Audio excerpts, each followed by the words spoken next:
Onur is an objector. He is currently an asylum seeker in Germany, and he was part of the military. So um, it would be interesting to hear about your personal experience, Onur. And thank you for being here with us.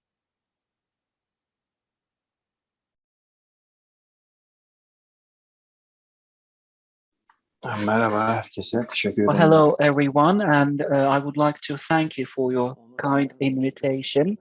I'm 35 years old, and my name is Onur Erden.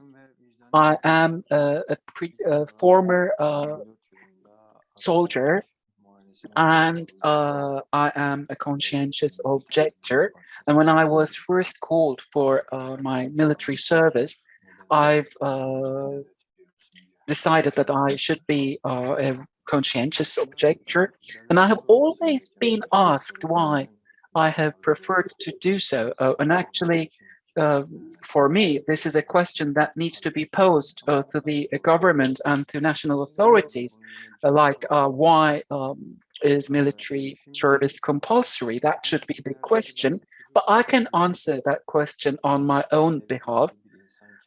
Well, I mean, we were all children and we were young, and the state calls you for warring and for military service. This is something that we cannot accept because it's the state that calls you for war and for military service. So up to that time, I have gone through many problems in Turkey in relation to my status as a conscientious objector, and I cannot talk about all of them here. Perhaps my experiences should be compiled in a book, but let me summarize. So in 2006, I had to go to the military, and I had to and again, in the same year, 3 months later, I escaped from my military service, and I found myself in a legal struggle. I've tried to find a lawyer, and I participated in some TV shows, and I've sent emails to a number of TV shows and news programs, but none of them answered me. And lastly, I went to this lawyer, and the lawyer gave me a negative reply as well. So I had to escape from Turkey. In 2011, I was introduced with the conscientious objection movement in Cyprus, and with their help, I declared my position as a conscientious objector.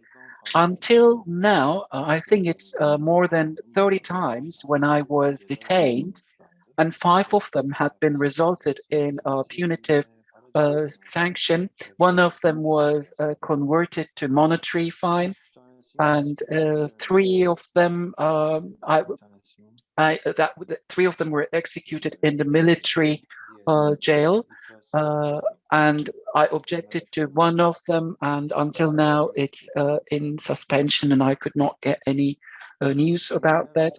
So until now, when it comes to conscientious objection, I was subject to threats of death, being killed, and torture, and indiscretionary detention. So I have been faced with problems like these.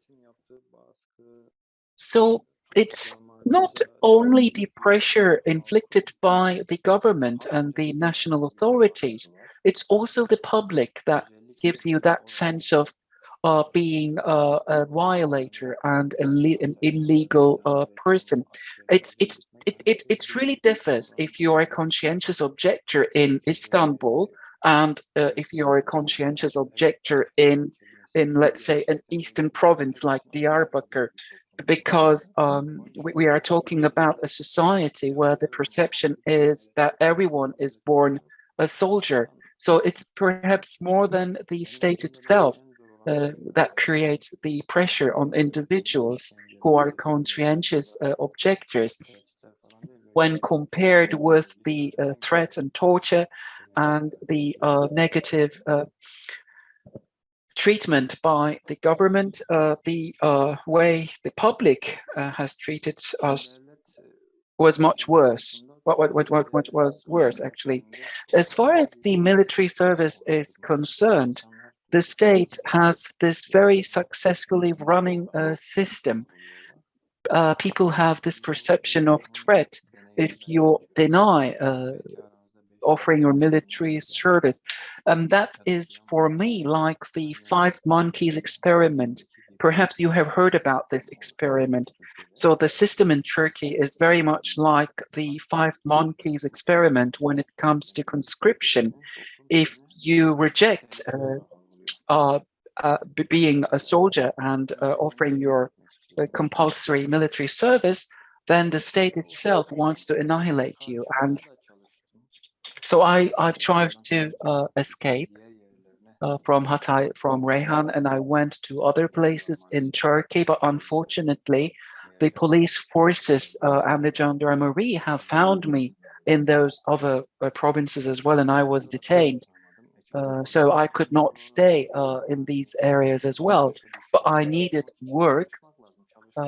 If you want to live in another province, you were in need of a job, and if you sold a job, that means you were asked to provide a document declaring that you have completed your military service. So that was not possible for me, and I could not stay in these provinces.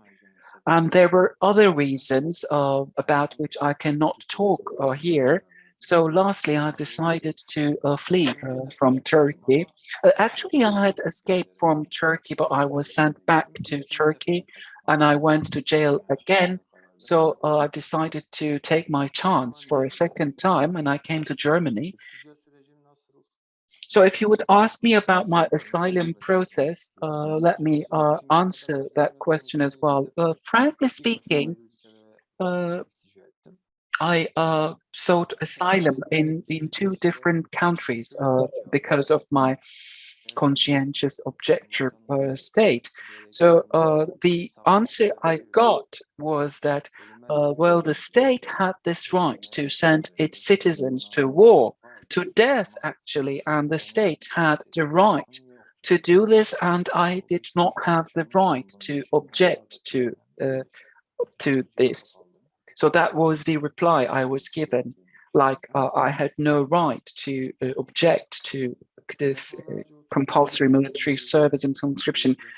For many times, I had been uh, forced to get off public transportation and buses. And lastly, I was sent to this jail, and I was sent out uh, with this right, which was granted to me as a supervised release. And as I was in this supervised release, I had to sign documents in the police offices. And so that there are other issues in relation to conscientious objection in Turkey. So for the time being, this is all I would like to share with you. And I really don't want to talk more about it, and I don't want to remember these experiences. So thank you for inviting me, and thank you for listening. So if you have any questions, I will be happy to answer them.